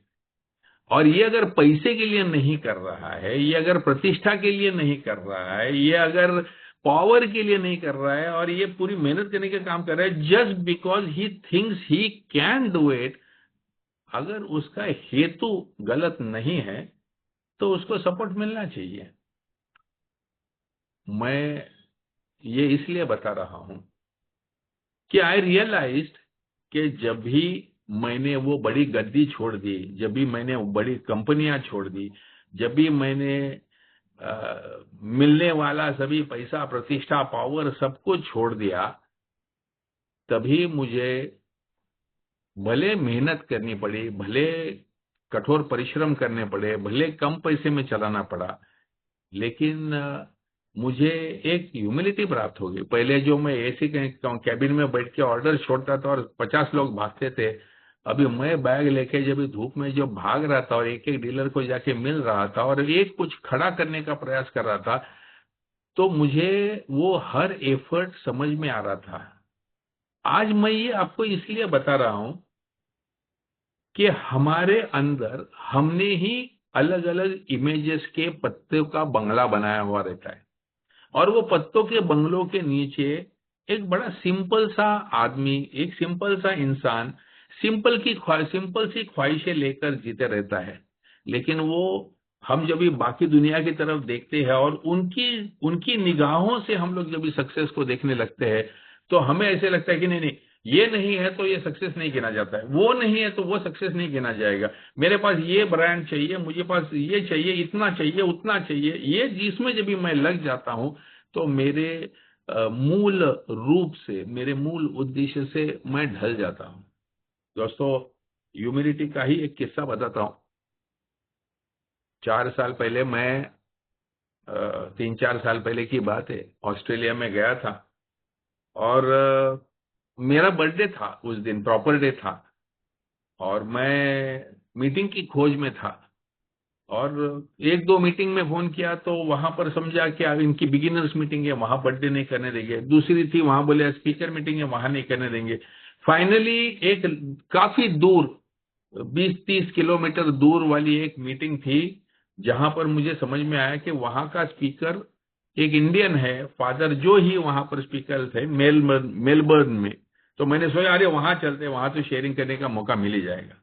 और मैं, मेरा बेटा, मेरी बीवी, हम लोग वो गाड़ी लेके वो लंबे वाली मीटिंग में चले गए और वो ग्रुप सिंपली रिफ्यूज्ड। वो बोलता है नहीं, आज की स्पीकर मीटिंग है, आज कोई बर्थडे वर्डे नहीं होंगे। वहां पर 50-60 लोग जमा हुए थे। फादर को भी मैंने बोला था कि मेरा आज प्रॉपर डे है। वो जानते हैं कि इंडिया में जब भी प्रॉपर डे है होता है तो हम कितना बड़ा जैसे त्योहार जैसा बनाते हैं, पार्टी बनाते हैं, सबको खिलाते हैं, फैमिली वैमिली लेते हैं, ग्रेटिट्यूड डो का टोकन होता है, लोग खड़े होके बड़ा बर्थडे सॉन्ग वगैरह लेते। मैं मैं कुछ उसी तरीके से मैं सोच रहा था कि बड़ा बर्थडे है, लेकिन वो ग्रुप ने कॉन्शियस लिया था कि किसी को बर्थडे मीटिंग नहीं, बर्थडे शेयरिंग नहीं करने देंगे। अब मैं जाके चुपचाप बैठ गया, लेकिन मन में मेरे को लग रहा था कि साले चूतियो, तुमको मालूम नहीं मैं कौन हूँ, मैं कोई ऐसा वैसा गया गुजरा मेंबर नहीं हूँ, मैं भी कुछ हस्ती हूँ, ये मेरे मन में चल रहा था। भले इन शब्दों में नहीं, लेकिन इस प्रकार का विचार मेरे मन में चल रहा था। मुझे मन में इरिटेशन हो रहा था कि ये, अरे सिंपल से खड़ा होके हैप्पी बर्थडे सॉन्ग या थैंक यू बोलने को देने में क्या हर्ज है। फादर जो का आधे घंटे का टाइम था, उन्होंने 25 मिनट बात किया, उनसे भी बर्दाश्त नहीं हो रहा था, और उन्होंने बोला I still have 5 minutes left, I would like to give those 5 minutes to Pushan. उसका आज ये अमुक अमुक प्रॉपर डे है, बर्थडे है, तो मैं उसका ग्रेटिट्यूड एक्सप्रेस करने के लिए मेरे 5 मिनट उसको देता हूँ, and I request the group to please allow him to speak for a few minutes. ना कोई बर्थडे सॉन्ग हुआ, ना कुछ नहीं हुआ, और मुझे बोलने के लिए मौका दिया गया। अब ये 5 मिनट में मैंने क्या बोलना चाहिए था? मैंने पहले तो फादर जो का आभार व्यक्त करना चाहिए था, बिल बॉब का आभार व्यक्त करना चाहिए था, वो ग्रुप का आभार व्यक्त करना चाहिए था कि मुझे बोलने का मौका दिया, एंड मैंने चुपचाप मुंह बंद करके नीचे बैठ जाना चाहिए था। लेकिन मेरे अंदर का ईगो, मैं दिखाना चाहता था इन लोगों की कि मैं कोई आयरा गहरा हूं नहीं, मैं भी, जिंदगी मेरी सर्विस में गई है, तो मैंने सोबर कैसे हुआ, ये कैसे हुआ, मैं कैसे फटाफट, मैं कैसे ट्रस्टी बना, वर्ल्ड सर्विस डेलीगेट बना, वगैरह वगैरह। मैंने वो 5-7 मिनट में मैंने कुछ जो भी बोला, वो मैं बेसिकली अपनी इमेज बनाने का प्रयास कर रहा था। वो शेयरिंग तो मैंने कर दिया, और कोई लोगों ने खास तालियां भी नहीं बजाई, और मैं भी जाके चुपचाप बैठ भी गया। लेकिन दोस्तों, मेरे को बिल्कुल आनंद नहीं हुआ, क्योंकि मैं अपने लिए महत्व डिमांड कर रहा था, वो लोग मुझे महत्व देना नहीं चाहते थे, और मैं इंसिस्ट कर रहा था कि मेरी मेरी इज्जत करो, मैं कौन हूं, मैं कोई खास व्यक्ति हूं, ये दिखाने का प्रयास कर रहा था।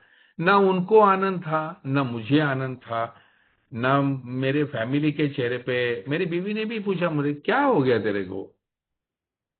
एंड आई रियलाइज्ड कि if I had been just simple, and I, मैं खाली सिर्फ thank you to the fellowship बोलता था कि ये सुंदर आयुष्य आज मैं मेरे देश से इतने दूर में आकर मेरे फैमिली के साथ में, मेरे चहेते फादर जो के साथ में, आप सब लोग के साथ में बिताने का आप लोगों ने मुझे मौका दिया, बहुत बहुत धन्यवाद। इतना बोल के मैं चुप बोलता था, तो मैं भी खुश होता था, सब लोग खुश होते थे।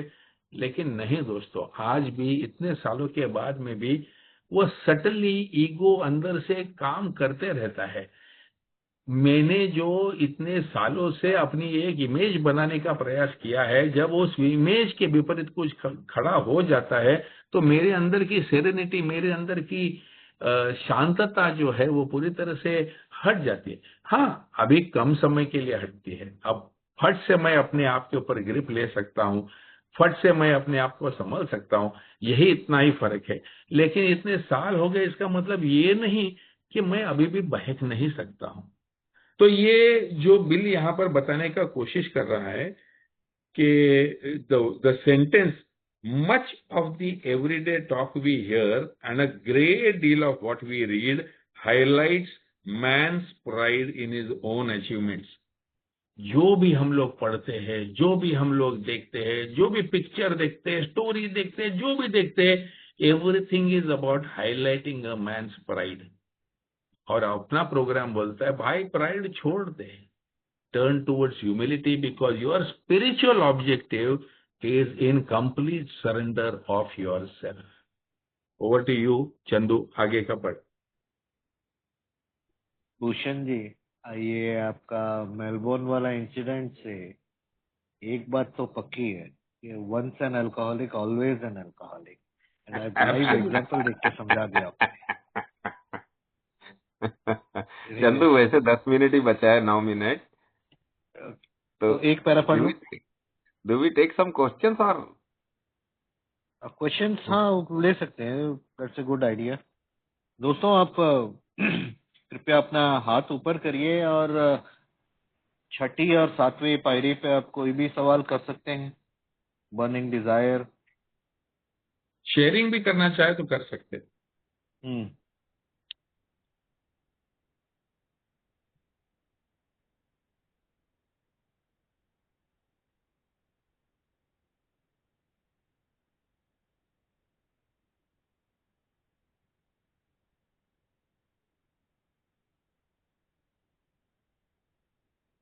silence.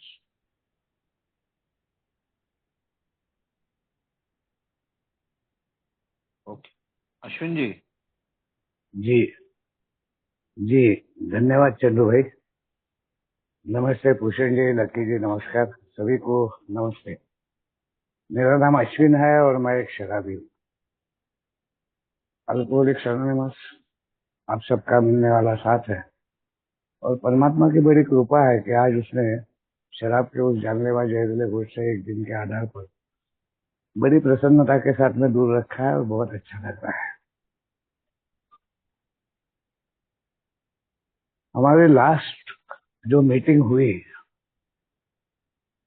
उस मीटिंग के बाद में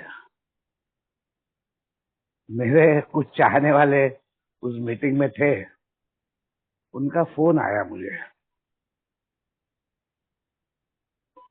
और उन्होंने कहा, अश्विन आप ऐसा चुप क्यों रहोगे। हुआ ये था कि उस मीटिंग में सोब्राइटी में रॉक बॉटम क्या है ये शेयर करने को मुझे लकी जी और चंदू जी ने बोला और मैं शुरू हो गया था। और चंदू जी ने कुछ अरसे के बाद में कहा, Ashwin ji please make it short. I said yes okay. फिर उन्होंने कुछ ही पलों में कहा कि Ashwin ji can we stop here, and उन्होंने रीडिंग को, जो पहले रीडिंग करना बंद कर दिया था, उसको शुरू कर दिया। वो जब स्टॉप किया गया था मुझे, तब एक फ्रैक्शन ऑफ कुछ सेकंड्स के लिए बड़ा गुस्सा आया था मुझे, मैं आग बबूला हो गया था। लेकिन अभी जैसा बताया कि प्रैक्टिस इन दिस स्टेप्स, वो कुछ फ्रैक्शन ऑफ सेकंड्स के लिए था, and I was cool down हो गया था। मैं बोला कुछ रीजन हो सकता है, he is sharing the meeting, he may be knowing better, and okay fine, जो भी होगा। I immediately prayed. मैंने मीटिंग के खत्म होते ही चंदू भाई से बात भी किया और उनको कहा, good work you are doing. So practically what has been said just now, वो अपने जिंदगी में प्रैक्टिकल इसमें डे टू डे लाइफ में आ रहा है, उस इंसिडेंट के बाद में जब ये मुझे पास ऑन किया गया था। It it was not with me for number of years. अभी थोड़ा थोड़ा थोड़ा थोड़ा आ रहा है, इसके लिए आभार व्यक्त करता हूँ और समूह का आभारी हूँ। चंदू भाई और हमारे पुष्यन जी, लकी जी का आभारी हूँ और रिवाइवल ग्रुप का आभारी हूँ कि थैंक यू। ये हो रहा है। Thank you so much, God bless you all. Thank you Ashwin ji. एक इम्पोर्टेंट बात बोलना था। अभी एक भाई ने मैसेज किया मुझे, और ये विट्ठल का जो यूपीआई है वो काम नहीं कर रहा है, डोंट नो। विट्ठल आप एक बार देख लेंगे प्लीज, और रवि प्लीज, वो किटी वाला। ओके, तो अगला सवाल लेते हैं हम। निशांत एन प्लीज अनम्यूट कीजिए और अपना शेयरिंग या सवाल जो भी। Hello. Yes Nishant, please go ahead. हाँ नमस्ते, मेरा नाम राहिल है, मैं एक शराबी हूँ। हाय।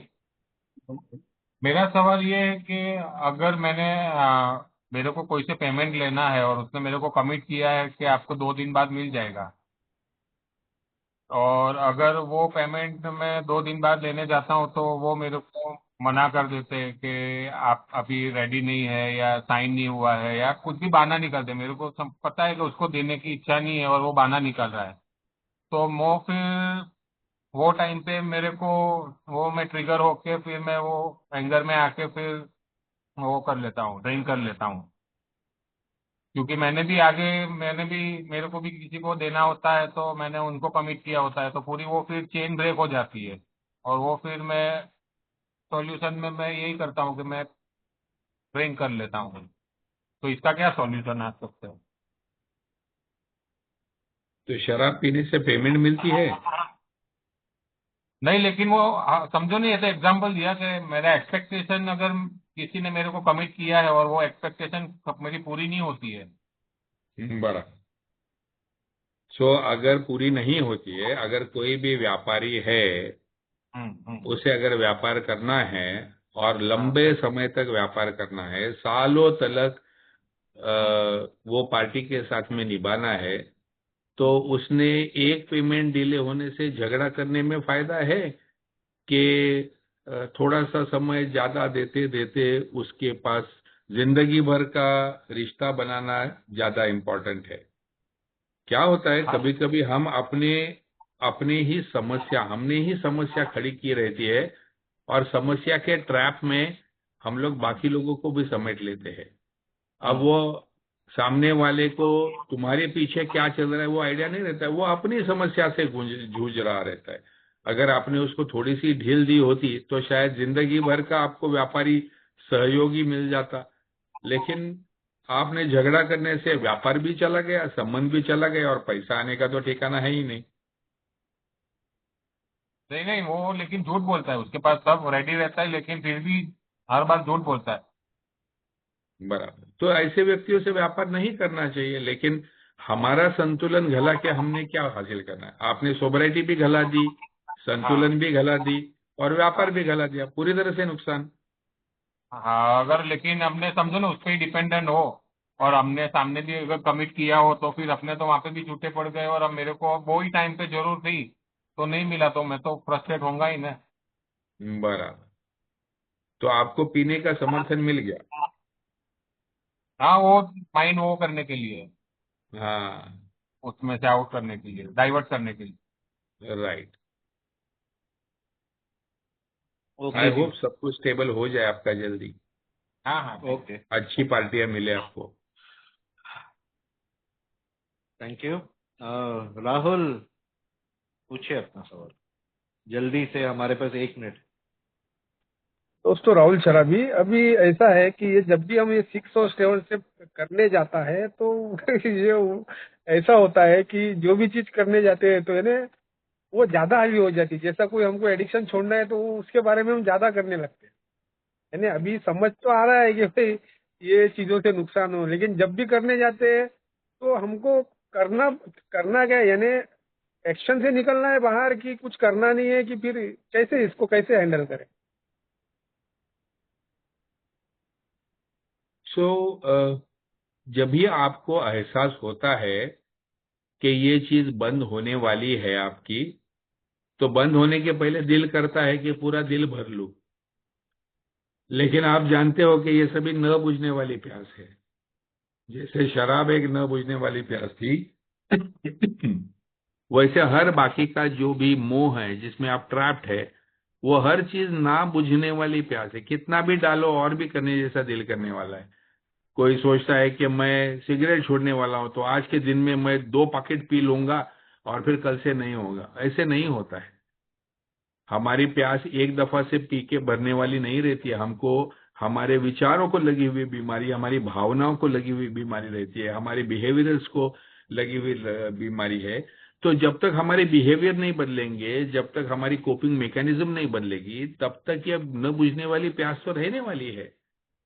यही तो वो बता रहे हैं ना, हमारा छठा कदम वही तो बता रहा था कि यू हैव टू सरेंडर। जैसे पहले कदम में तुमने शराब के पीछे सरेंडर किया था, वैसे अभी जो बाकी तुम्हारे जो इश्यूज है उनके सामने तुमको सरेंडर करना है।